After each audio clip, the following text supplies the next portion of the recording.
राजन राजन हो सांजे लड़े हो जंग देख तुम्हारा प्रताप प्रताप तखत तेजतावरंग। अहो राजे, काय लढलात तुम्ही, काय ते शौर्य, काय तो पराक्रम, ते तेज पाहून राज तो औरंग तुमच्या समोर गुडघे टेकून बसलाय। ही ती मैत्री होती कवी कलश आणि नुसतं नाव ऐकलं तरी अंगाला काटा येतो।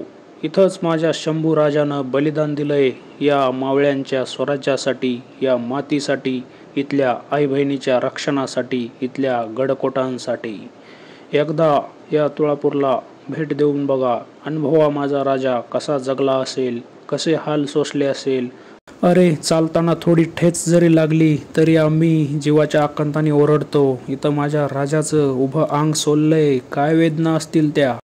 माझा राजा जराही डगमगला नाहीये। अरे मरणाला शरण जाणारे खूप पाहिलेत, पण माझ्या राजाला मरण शरण येत आहे। अरे लढू या मातीसाठी, कुठलं इमान गहाण नाही टाकलंय। रक्ताच्या शेवटच्या थेंबापर्यंत माझा राजा या मातीला अभिषेक घालत राहिलाय। अरे जगावं कसं आणि मरावं कसं याचं जातीवंत आणि मूर्तिवंत उदाहरण आहे माझा शंभू राजा। 120 लढाया केल्या, कधी हरला नाही, कधी मागं फिरला नाही। अरे छावा आहे माझा शंभू राजा, छावा आहे। त्या औरंग्याला सळो की पळो करून सोडलेलं, एकाच वेळी 5-5 शहांना माझ्या राजानं तोंड दिलंय। औरंग नावाचा काळोख या स्वराज्याला गिळायला निघालेला, त्याला वाटलं एवढंसं स्वराज्य 6 महिने पण लागणार नाही जिंकायला। पण त्या औरंग्याला काय माहिती, इथल्या एक मावळा म्हणजे गडकोटच। औरंग्याच्या आयुष्याचा मुडदा इथंच गाडला गेला तरी त्याला स्वराज्य नाही मिळवता आलं। कवी कलश, अरे काय ती मैत्री असेल जी मरणाच्या दारापर्यंत सोबत आहे। तो औरंग शंभू राजाला कैदेत पाहून बावचळल्यागत खुदाचे आभार मानायला गुडघे टेकून बसलाय। या अल्लाह या खुदा म्हणून नमाज पठण करतोय। त्या परिस्थितीतही राज कवी कलशांना विचारतायत, कवीजी सुचते का एखादी कविता। कवी कलशांनी विचार केला, राज आपण मरणाच्या दारात आहोत आणि राज म्हणतायत एखादी कविता सुचते का म्हणून। तेवढ्यात कवी कलश म्हणायला लागले, राजन तुम हो सांजे खूप लढे हो जंग देख तुम्हारा प्रताप मही तखत तेजत औरंग। अहो राजे, काय तुमचे ते शौर्य, काय तो पराक्रम, ते शौर्य तो पराक्रम ते तेज पाहून राज तो औरंग तुमच्या समोर गुडघे टेकून बसलाय। ही ती निर्भीड मैत्री त्या कवींनी दाखवलीये। अरे याच वडू बुद्रुक तुळापुरात माझ्या राजाच्या साक्षीला उभी होती ती भीमा, भामा, इंद्रायणी। ती पण त्या दिवसापासून थरकापत आहे, रडत आहे। त्या इंद्रायणीनं पाहिले ते शौर्य, ती यातना, माझ्या राजाची यातना।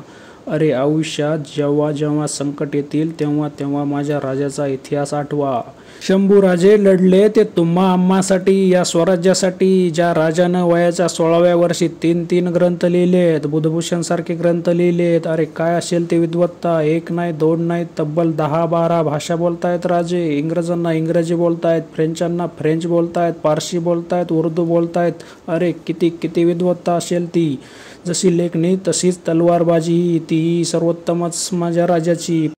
पण ती विद्वत्ता, लेखणी, ते शौर्य, ते राजकारण पाहून काही पाखंडपणाची कुजबूज सुरू झाली। 1 नव्हे 2 नव्हे 3 वेळा विषप्रयोग माझ्या राजावर झाले। 3ही वेळेस शंभूराजे वाचले। आपल्याच स्वराज्यातील काही गद्दार निघाले, लालशेपोटी माझ्या राजाला संपवायला निघाले। तरी राजाने मोठ्या मनाने त्यांना माफी दिली, पण तरी लोक कोणत्या टोकीला गेली याची आपल्याला माहिती आहे, आपल्याला माहिती आहे। मग राजाने यांना हत्तीच्या पायी दिलं, टकमक टोकावून ढकलून दिलं। शंभू राजाबद्दल काय बोलावं लिहावं म्हटलं तरी अंगाला काटा येतो। माझ्या राजाबद्दल काय बदनामीकारक लिहिलं गेलं, पण ते शौर्य, ते तळपते तेज कधी या लेखणीने झाकेल का। माझ्या राजाबद्दल काय लिहायचंच असेल, बोलायचंच असेल तर ती पात्रता माझ्यातच काय, कोणाकडेही नाही, इतके ते शुभ्र आणि ताम्रपट आहे।